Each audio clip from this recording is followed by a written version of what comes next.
कामधाम में लगने का वक्त हो गया। घर के पीछे उसका पोखर था, छोटी सी तलैया। चम्हार था, गांव में उसे कोई पानी भरने न दे तो अपनी ही तलैया से अपना गुजारा करता था। देख के उसकी आंखें ठगी रह गईं। बेमौसम कमल का फूल खिला। उसने अपनी पत्नी को पुकारा, सुन, ये क्या हुआ? ये कभी नहीं हुआ, मेरी जिंदगी हो गई। ये कोई मौसम है, ये कोई समय है? कली भी ना थी रात तक और सुबह इतना बड़ा फूल खिला। इतना बड़ा फूल कि कभी खिला नहीं देखा। ये कैसे हुआ? उसकी पत्नी ने कहा, हो ना हो, बुद्ध पास से गुजरे होंगे। क्योंकि मैंने सुना है जब बुद्ध गुजरते हैं तो असमय फूल खिल जाते हैं। सुदास हंसने लगा। उसने कहा कि पागल, यहां कहां बुद्ध गुजरेंगे? इस चम्हार के झोपड़े के पास से कहां बुद्ध गुजरेंगे? उसने आसपास खबर की, पता चला कि यह सच है। सांझ ही बुद्ध का आगमन हुआ है। वो इसी रास्ते से गुजरे हैं और आगे जाके एक अमराई में रुके। तो सुदास ने कहा कि फिर क्या करूं इस फूल का? ये तो बड़ा शुभ अवसर है। इस फूल को तोड़ के मैं सम्राट को बेच दूं, 150 रुपए जरूर इनाम में मिल जाएंगे। क्योंकि असमय का कमल। तो वो फूल को तोड़ के राजमहल की तरफ जाता था। चकित हुआ, राजा का रथ ही आ रहा था। अभी सूरज उग रहा था और राजा का रथ, स्वर्ण रथ, सूरज में यूं चमक रहा था जैसे दूसरा सूरज उग रहा हो। वो ठिठक के राह पर ही खड़ा हो गया। माजरा क्या है? रात इस गरीब के झोपड़े के सामने से बुद्ध गुजरे, सुबह सम्राट का स्वर्ण रथ आ रहा। इस रास्ते पे कभी आया ही नहीं। ये चम्हारों की बस्ती, यहां सम्राट आए किस लिए? ठिठक के खड़ा हो गया। हिम्मत ही ना पड़ी कहने की कि मैं फूल लेकर राजमहल की तरफ आ रहा था, लेकिन रथ खुद ही रुका। सम्राट ने सारथी को कहा, रुको, इस सुदास को बुलाओ। सुदास सम्राट के जूते बनाता था। सुदास का नाम सम्राट को मालूम था। सुदास डरते हुए गया और कहा कि फूल लेके आपकी तरफ ही आ रहा था। असमय का फूल है, मैंने सोचा किसको भेंट करूं, आपके ही योग्य। सम्राट ने कहा, मांग, क्या मांगता है? जो मांगेगा इसके बदले में दूंगा।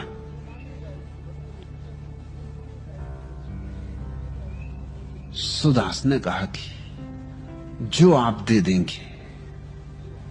नहीं, सम्राट ने कहा, तू मांग, क्योंकि ये फूल मैं बुद्ध को चढ़ाने ले जाऊंगा। तू जो मांगेगा दूंगा।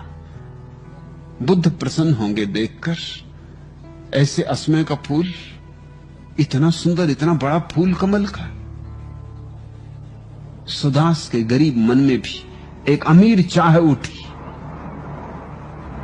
कि क्यों मैंने ही चढ़ा दूं जाके फूल। रोटी रोजी तो चल ही जाती है,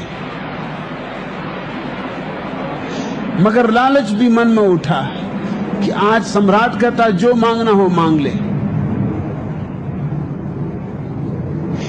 लेकिन इसके पहले कि वो कुछ कहे, वो सोच रहा था कि कहूं 1000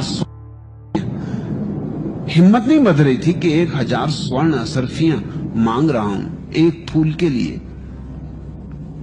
तो थोड़ा झिझक रहा था। तभी सम्राट के रथ के पीछे ही उसके वजीर का रथ आके रुका और वजीर ने कहा, सुदास बेच मत देना, मैं भी खरीदार हूं,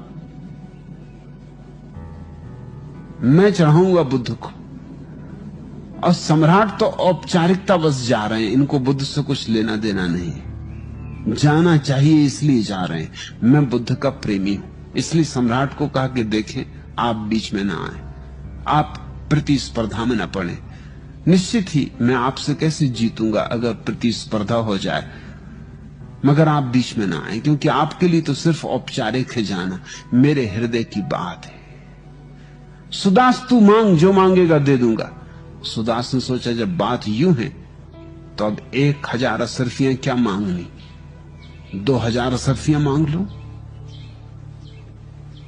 मगर उसकी जबान ना खुले। 2 असरफियां मांगने में भी बात ज्यादा होती थी, 2000 असरफियां। और तभी नगर सेठ का भी रथ आके रुका। उसने कहा, सुदास बेचना मत, मैं भी खरीदार हूं।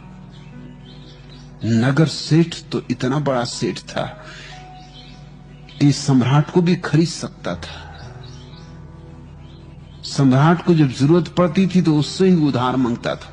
और इस अकेले सम्राट को नहीं, आसपास के और बड़े सम्राट भी इस नगर सेठ से धन उधार लेते थे। कहते थे इस नगर सेठ के पास धन तौला जाता था, गिना नहीं जाता था, क्योंकि गिनने की फुर्सत किसको थी। तो फावड़े से भर भर के टोकरियों में असरफियां गिनी जाती थी कि कितनी टोकरियां, कौन गिने 1-1, 2-2, ऐसी गिनती करने की फुर्सत किसको थी।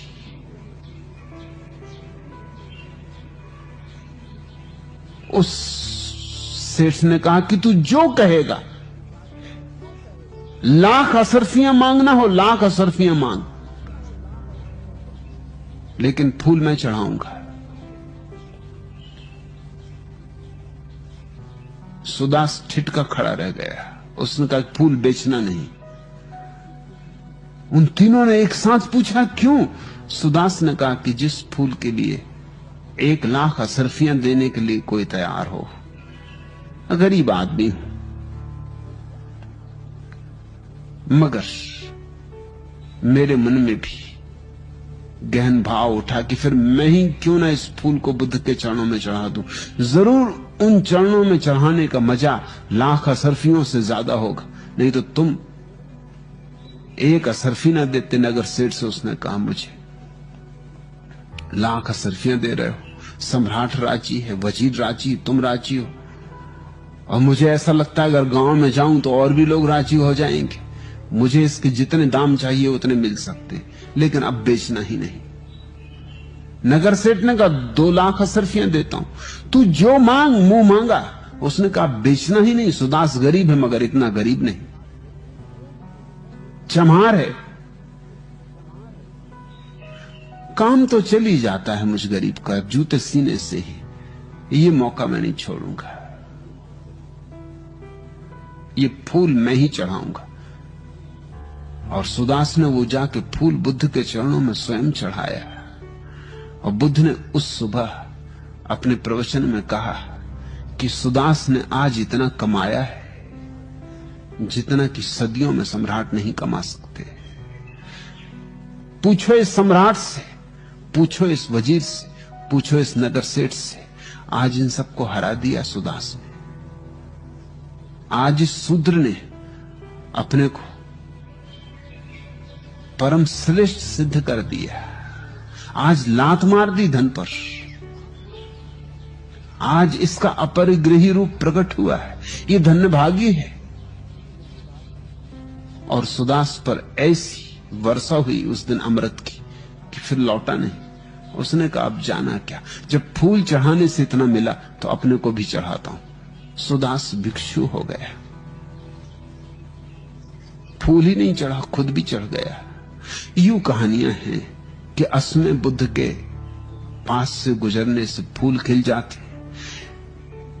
ऐसा होता हो न होता हो नहीं सकता ऐतिहासिक अर्थों में, क्योंकि समय कोई नियम नहीं बदलता। होना चाहिए मगर होता नहीं। प्रकृति तो निरपवाद रूप से चलती है, कुछ भेद नहीं करती, लेकिन प्रतीकात्मक हैं ये बातें। बुद्धों की मौजूदगी में सदियों से निष्प्राण पड़े धर्म में पुनः प्राण की प्रतिष्ठा होती। जिस व्यक्ति ने स्वयं सत्य को जाना है वह धर्म को जीवित करता है।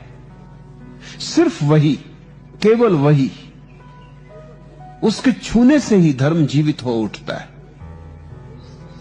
और उसे धर्म को मारने वाले वे लोग हैं जिन्होंने स्वयं तो अनुभव नहीं किया है, लेकिन जो दूसरों के उदार वचनों को दोहराने में कुशल होते।